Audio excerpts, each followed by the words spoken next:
तुम पी रहे गरल की देख नीलकंठ मुग्ध हैं, सुधा लजा गई अमर पतित असुर विक्षुब्ध हैं।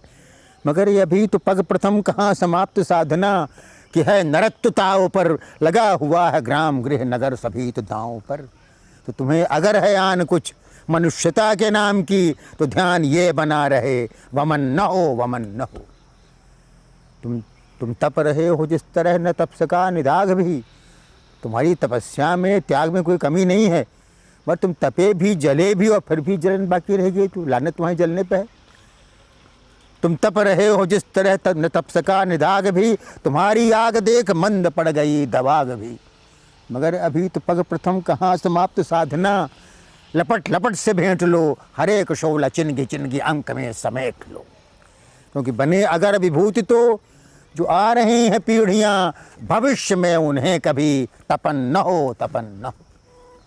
कवि की दृष्टि से कविता को देखना और कविता के पार जीवन को समझना अपने आप में एक कठिन कार्य है। लेकिन जब कवि डॉक्टर शिवमंगल सिंह सुमन हो, तो फिर ये कठिन कार्य एक महत्वपूर्ण लेकिन बहुत ही सहज अनुभव में बदल जाता है।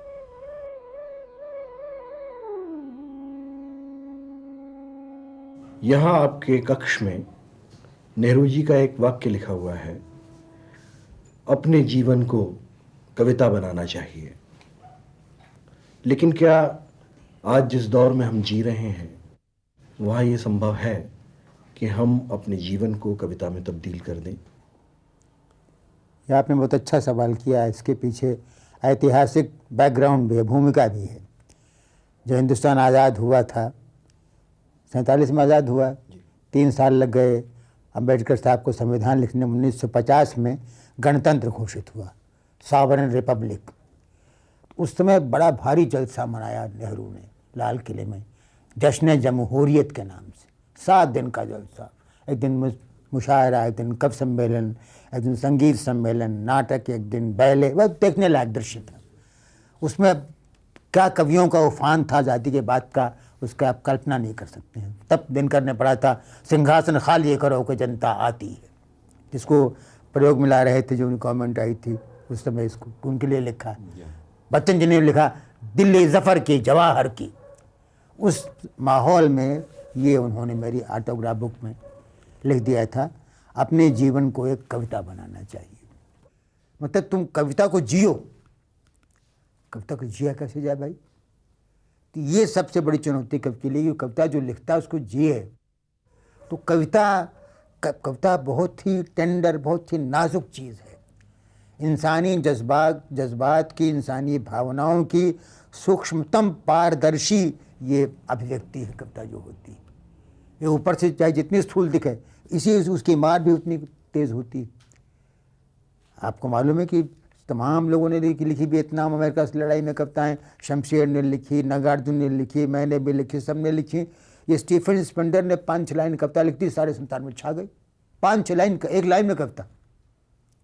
उसने लिखा है कि एक झोपड़ी में बैठे हुए थे एक परिवार, माँ बाप और 4 बरस का बच्चा, ऊपर से बम गिरा, सब चिथड़े चिथड़े उड़ गए। बच्चा किसी से बच गया, फ्रीक ऑफ नेचर, से खराश भी नहीं आई। वो माँ की मरे हुए लाश पर आके दूध खोज रहा है। देख क्या करुणा।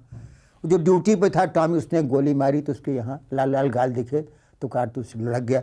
पड़ोसी उठाता कहता है, but this was a better target for a किस। ये कपोल तो चुंबन के लिए बनाए गए थे, कारतूस के लिए। एक लाइन में कविता आ गई।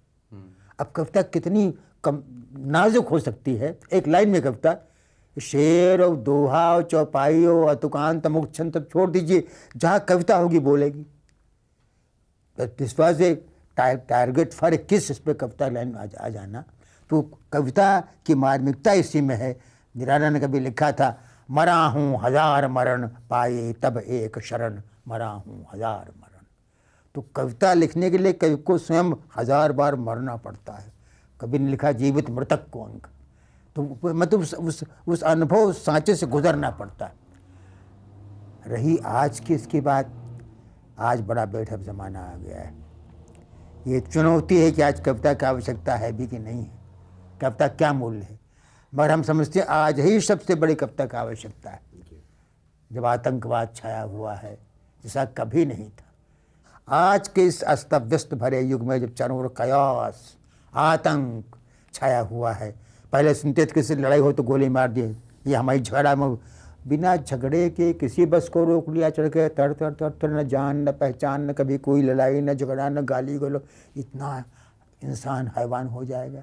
इसका जवाब राजनीति नहीं दे सकती, इसका जवाब साहित्य देगा, कविता देगी, बकौल जिगर साहब के। जो उनका फ़र्ज़ है वो अहले सियासत जाने, मेरा पैगाम मोहब्बत है जहाँ तक पहुँचे। तो कविता के लिए बहुत बड़ी चुनौती, ये पंक्ति जो है ये पंक्ति सार्वभौम बन गई है। ये सारे कवियों के लिए एक प्रकार से, जैसे कहते हैं ना, वो जहाज़ में जाओ तो कहीं टकरा ना जाए जहाज़, तो लाइट हाउस लगाते थे, रोशनी दूर से देखो वहाँ खतरा है। तो ये कविता सारे कवियों को, विश्व के जब सर्जकों को, क्रिएटिव आर्टिस्ट के लिए इशारा है, होशियार रहना, आगे ख़तरा है। जीवन को कविता बनाओ, नहीं तो जीवन ख़त्म हो जाएगा। क्या इसमें ये भी संकेत है कि अब जीवन सिर्फ कविता में सुरक्षित रहेगा? जीवन कविता में ही सुरक्षित संकेत हो सकता है, पर कवि को इसके कॉन्शियसनेस नहीं होनी चाहिए कि हम जो हैं कविता, जो कवि का मतलब केवल रचना से मतलब है, उसके रचना में ही उसका जीवन है। जो रचनाकार है वही जीवन को, अब हम उसमें फिलॉसफी पे नहीं जाएंगे। फिलॉसफी ये है कि जो वस्तु स्थिति है इससे हमको संतोष नहीं होना चाहिए, इसको हमको बदलना है। जो वस्तु स्थिति संतुष्ट है वो फिर जीवन में क्रिएट नहीं कर सकता है, निर्माण नहीं कर सकता है। इसी चीज़ को हम थोड़े विशेष दौर से ले लें तो जैसे आज़ादी के बाद 1960 हिंदी कविता में एक विशेष समय माना गया कि उसके बाद हिंदी कविता में काफ़ी बड़ा परिवर्तन आया, और तब से लेके आज तक भी हिंदी कविता के परिदृश्य में बहुत से परिवर्तन आए हैं, बहुत से दौर आए हैं। तो ये लगभग ये पिछले 3 दशक की कविता, यानी 1960 से लेकर के हम कहें आज तक की जो कविता है, आपने तो पूरा दौर देखा है, तो इस सारे समय में जीवन के साथ कविता के जुड़ाव को लेकर के कविता कहाँ तक चल पाई है, कवियों ने कविता के साथ कहाँ तक सामाजिक न्याय किया है, आप इस पूरे दौर को कैसे परिभाषित करेंगे? कविता के साथ कवि ने न्याय किया है कि सवाल नहीं है कि कविता ने कवि के साथ कहाँ तक न्याय किया, ये सवाल है। हमारे इस दौर में तमाम परिवर्तन आते चले गए। एक तो हम तो उस दौर के हैं ना कि मैथिली शरण गुप्त, रामनरेश त्रिपाठी, फिर पंत, प्रसाद, निराला, महादेवी, और फिर हमारी पीढ़ी आई इसके साथ, दिनकर, बच्चन, अंचल, नरेंद्र शर्मा, उसमें शमशेर भी हैं, त्रिलोचन भी हैं, उसमें आखिर में कहीं मेरा भी नाम सुमन पुछल्ले की तरह जुड़ जाया करता था। नहीं, आपका नाम पुछल्ले की हाँ, तरह नहीं, बात कही, वो युग आया। उसके बाद फिर नई कविता आई, मुखचंद आया। नई कविता में शुरू तो निराला ने कर दिया था, हिम्मत तो इन्हीं की थी सबसे पहले। न पंत ने मुखचंद लिखा, न प्रसाद उस समय लिख सकते थे, न मैथिली शरण गुप्त, इन्होंने पहले उसकी कीमत दी। सबसे बड़े संपादक ने वापस कर दी, जो ही कली कविता ये तो कविता ही नहीं है। तब मालूम पड़ा कि यही कविता थी, असलियत ये थी। खैर, अब वो कविता उससे बदलना शुरू हुई। आगे क्या आया? प्रगतिवाद आया, फिर प्रयोगवाद आया, फिर नई कविता आई। तो कविता अपने अपने रूप बदलती चली गई। मगर हम देखते ये हैं कि कविता का ऊपरी पैमाना या ऊपर पोशाक कुछ भी बदले, चाहे छंद बदल जाए, आज भी अच्छा दोहा लिख दो, पाकिस्तान में लिख रहे हैं शायर तो लोग फड़क उठते हैं। आज भी अच्छे गज़ल लिख दो, दुष्यंत कुमार आप चमक गए इसमें। तो ये तो ऊपर का परिवेश है कि मुक्त छंद है कि नए प्रयोग हैं। असली चीज़ तो वही संवेदनशीलता है। जहाँ कविता संवेदना को व्यक्त करेगी, इंसान के दुख दर्द को व्यक्त करेगी, वहाँ कविता जिएगी। और आज सवाल यही है, इंसान के दुख दर्द को समझने के लिए सबसे बड़ा हथियार, इंस्ट्रूमेंट क्या हो सकता है? तो साहित्य हो सकता है, कविता हो सकती है। क्यों? कविता में उसके पास वही बड़ा हथियार है, संवेदना का, मनुष्य के दुख दर्द को समझने का, उससे अपने आप को एकाकार कर देने का, और यहाँ तक करने का कि उसकी कीमत चुकाने का। निराला ने कीमत चुकाई इसकी, मुँह कह रखा के, और कविता को जिंदा रखा उसने। मानो उसे बच्ची मर गई बिना लिखा, कह रही मैं अपनी बच्ची को दूध भी नहीं, दवा भी नहीं दे पाया है। जब सरोज स्मृति लिखी ना, जाना तो अर्थागमोपाय, पर रहा सदा संकुचित का। जानता था अर्थागम एक उपाय है, पर रहा सदा संकुचित का। हाथ में पैसे नहीं था, लगकर अनर्थ आर्थिक पथ पर हारता रहा मैं स्वार्थ समर। शुचिते पहनाकर चीनान शुक रख सका न तुझे अतः दधिमुख। तू बिटिया मेरी, तुझे रेशमी कपड़ा पहना के तुझे दूध दही भी नहीं खिला पाया। सोचा है न तो हो बार बार ये हिंदी का स्नेह हो बहार। अन्यथा जहाँ है भाव शुद्ध साहित्य कला कौशल प्रबुद्ध, कुछ दिए हुए मेरे प्रमाण कुछ वहाँ प्राप्त को समाधान। मतलब एक चुनौती उस आदमी ने कर ली और विद्रोह किया। अब कवि ही है जो विद्रोह कर सकता है रूढ़ियों से, अंधकार से, सांप्रदायिकता से, आतंकवाद से। इसलिए अब कवि को सामने आना चाहिए। कविता में संवेदना एक अनिवार्य अवयव की तरह मौजूद है। कवि की दृष्टि में सूक्ष्मतम संवेदनाओं की अभिव्यक्ति ही कविता है। यही संवेदना हमें जीवन के निकट लाने के लिए कभी औजार तो कभी हथियार बन जाती है। लेकिन कवि आश्वस्त है कि बोलेगी कविता ही बोलेगी।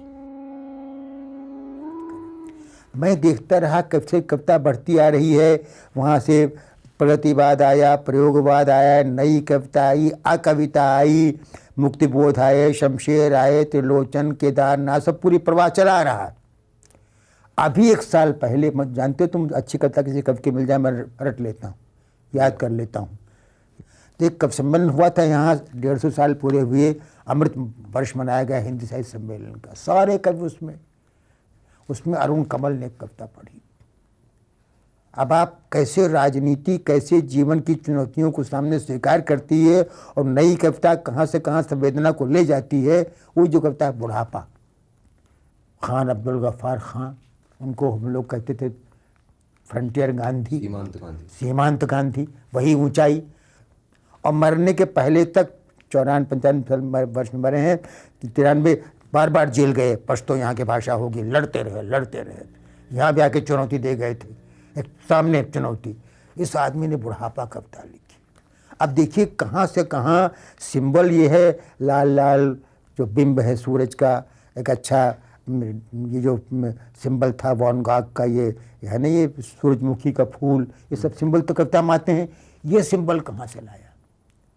उससे आपको मालूम पड़ा कि कविता जो है आज कैसे चुनौती को स्वीकार कर सकती है, प्रतिबद्धता कैसे, उस कविता को मैं सुनाना चाहूँगा। सब कवर कर लेती है, नए प्रयोग कब सब। बुढ़ापे का मतलब है सुबह शाम खुली हवा में टहलना बोलना। बुढ़ापे का मतलब है ताज़ी सेंकी रोटियां शोरबे में डुबो कर खाना। बुढ़ापे का मतलब है पूरे दिन खाट पर बैठकर हुक्का गुड़गुड़ाना। आते जाते किसी भी आदमी को रोककर खैरियत पूछना। यही पूजा ध्यान और तस्वीर के गाने। बुढ़ापा यानी पोते पोतियों को गोद में भरे बैठकर निश्चिंत होकर परियों के किस्से सुनाना। पर बुढ़ापे का मतलब बादशाह खान भी, और बुढ़ापे का मतलब बादशाह खान भी खुली हवा के लिए, रोटी और शोरबे के लिए, दुनिया भर के पोते पोतियों के लिए गिरफ्तारी, जेल और पेट पर कोड़े। जुल्म के खिलाफ लड़ने की उम्र कभी ख़त्म नहीं होती। उम्र दराज हो तुम्हारी चिनार देवदार वो बादशाह खान। क्या सिंबल, चिनार देवदार। उम्र दराज हो तुम्हारी चिनार देवदार वो बादशाह खान। न विवशता न थकान न स्यापा, हो तो जिंदगी की नोक हो बुढ़ापा। कहाँ से कहाँ सिंबल, न इसके पीछे गया क्या अलंकार आए, क्या अपने आप कब तक ढल गई। तो कवि की अनुभूति अपने सारे जीवन की संवेदना को लेकर अपने आप ढल जाए और फिर लगा कि ये हमने क्या लिख दिया भाई। वो स्वयं अपनी लिखी हुई चीज़ को देखे, ये कैसे बन गई, मगर बनेगी उसी सांचे से। कल्पना कोरी कल्पना से नहीं बन सकती। आज की जो कवि आज की चुनौती को स्वीकार करेगा, भागने से काम नहीं चलेगा कलाकार कवि का। दुर्जनों की दुर्जनता उतनी बुरी नहीं है, ये तो हैं ही दुर्जन, जितनी सज्जनों की अन्यमनस्कता कि हमें क्या करना हो। क्यों नहीं, आप जानते हैं गलत चीज़ है, आप बोलना चाहिए और बोलना पड़ेगा। तो आज अगर कोई निर्भय होकर सत्य का उद्घोष कर सकता है तो केवल कवि कर सकता है, राजनीति नहीं कर सकती है। और यही कवि के लिए आज सबसे बड़ी चुनौती है। और कवि की चुनौती माने सारे संस्कृति को चुनौती है। या तो संस्कृति ख़त्म होती है मानवता की जो उसमें यह संस्कृति राजनीति में विजय पाती है और संसार के विश्व के कल्याण के लिए अपनी सार्थकता सिद्ध करती है। हर कवि को ये चुनौती है। यदि जीवन और कविता एकाकार हो जाएं, तो निश्चय ही हमारा समूचा दृष्टिकोण ही बदल जाएगा। कहीं कुछ भी निरर्थक नहीं होगा, कहीं कुछ भी असुंदर नहीं होगा। हमारे सभी प्रयास हमें सत्य, शिव और सुंदर के करीब ले जाएंगे। मैंने झाबुआ आदिवासियों में अलीराजपुर में जाके देखा कि वहाँ के भील जो निशाना लगाते हैं, आज भी जो तीर चलाते हैं, तो हमको राम के युग की याद आ गई। तीर तरकश लिए चलाते हो, इतना बढ़िया निशाना मारते हैं कि 10 में 10 तो मार ही लेंगे, न हो तो 8 तो निशाना मार ही लेंगे। 1-2 मिस हो तो मिस हो, चूकते नहीं, अचूक मारते हैं। मैंने देखा वो अंगूठा नहीं लगा रहे हैं। मैं चौंक गया कि बिना अंगूठा तीर कैसे चल सकता, बिना अंगूठा तो एक पत्र चिट्ठी लिखना मुश्किल। मैंने बुला के पूछा, तुम लोग अंगूठा क्यों नहीं लगाते? हमारे यहाँ श्राप है। वो तो जानते नहीं कि किसका। तब मुझे लगा कि इनके पूर्वजों का हमारे एक महान ऋषि ने जब इनाम देना चाहिए था कि तूने बिना किसी शिक्षण के गजब कर दिया आर्चरी में, धनुष विद्या में, तो इनाम था दक्षिणा में उसका अंगूठा मांग लिया। दिल दहल जाता है सोच करके कि जिसको पुरस्कार मिलना चाहिए उसको दंड मिला, पर उससे भी क्या चुनौती दी है। आज उसके परंपरा के लोग भूखे हैं, महुए बीन बीन खा रहे हैं, लंगोटियाँ लगाए हैं, मगर क्या सर्वहारा का स्वाभिमान है कि अंगूठे का प्रयोग नहीं करते। मैं दहल गया। उसी पर कविता है, कटे अंगूठों की बंधनवारें, कटे अंगूठों की बंधनवारें बांधे, सरसंधानों के जल से मनाते तुम, बिके द्रोणाचार्यों के अभिजाति मूल्यों पर दुर्धर महाभारत के थोथे गान गाते तुम। तब से आज तलक स्वाभिमानी सर्वहारा, 4 अंगुलियों से ही साधता अचूक लक्ष्य आहत अस्तित्व का। जीवित है अज जीविषा 100 अभावों बीच, सदियों को रौंद रौंद रौरव की छाती पर। आस्था आदिवासियों की अप्रतिहत अप्रगल्भ, झूम रही निर्विकार सदियों के आर पार महुओं की मस्ती में। हल्की हरारत से प्रस्फुटित होते ही होती हराम नींद हस्तिनापुर वासियों की। हल्की हरारत से प्रस्फुटित होते ही होती हराम नींद हस्तिनापुर वासियों की। विस्मित अवाक मुँह बाए सब तकते खड़े, दुर्दम ज्वलंत एकलव्य चुनौतियां। कवि यदि समूचे जीवन को एक रूमानी और यथार्थ भरी दृष्टि से देखता है, तो जीवन के अंत को भी क्यों ना उतनी ही रूमानियत, उतनी ही भावुकता और उतने ही यथार्थ से देखे। तभी ये व्यक्ति विशेष की कविता होकर भी नहीं है, तभी तो ये जीवन के अंत की कविता ना होकर जीवन के राग की कविता है। बात क्या है, बाहर आज बड़ी धूमधाम है, घर भर गया है परिजनों पुरजनों से। फिर बैंड बज रहा है द्वारे, शहनाई का परिचित स्वर बींधता सा जाता है शून्य अंतराल को। शहनाई का परिचित स्वर बींधता सा जाता है शून्य अंतराल को। क्या जब ले जाते हैं क्या नारी को, क्या नाम से, वो है तो सती प्रथा, वो तो उसका वही श्रृंगार करते हैं जो शादी में करते हैं, चूड़ी लाख की सिंदूर उंदूर वही साड़ी पहनाते हैं। तो उस समय खुशी होती है जब गहने पहनती है, जब शादी के टाइम पे, और मरने के बाद जब सती है तो उसमें लोग पहनाते जाते रोते जाते हैं। ये सुमन जी के ही बूते की बात है कि वे जीवन के रोमांटिज्म और यथार्थ को बड़ी सहजता से एक दूसरे के आमने सामने खड़ा कर देते हैं। वो देखो गंगा के तट पर धधक रही मरघट की ज्वाला, एक एक चिंगारी में ही कितने काल अशेष भरे हैं, कितनों के अरमान अधूरे यहाँ राख का वेश धरे हैं। तो नित्य प्रति नई नई आहुतियाँ धधक रही मरघट की ज्वाला। फूंक चुके कितने अपने ही हाथों से जीवन सुख अपना, और बहा चुकी हैं दुखियाँ आँखें कितनी गंगा कितनी जमुना, पर न बुझी है बुझ न सकेगी धधक रही मरघट की ज्वाला। बांस हाथ में लिए कोंचता कौन खोपन, ये सब हर होते आते हैं। क्या जीवन जिसने आंसू ही देखे हैं मुस्कान न देखी। ये जो वहाँ रहता है ना डोम, बांस हाथ में लिए कोंचता कौन खोपड़ी ये मानव की, क्या मसान का देव यही है भीषण आकृत सी दानव की। क्या इसने कभी न सोचा कि धधक रही मरघट की ज्वाला, एक दिन इसका भी नंबर आएगा। मैं क्या जीवन इसका है, ऐसी जो नौकरी इसकी, ऐसा ठेका है यहाँ कि सबको यहाँ रोती देखता, किसी को हंसते देखते नहीं, उसके भाग्य में ही लिखा।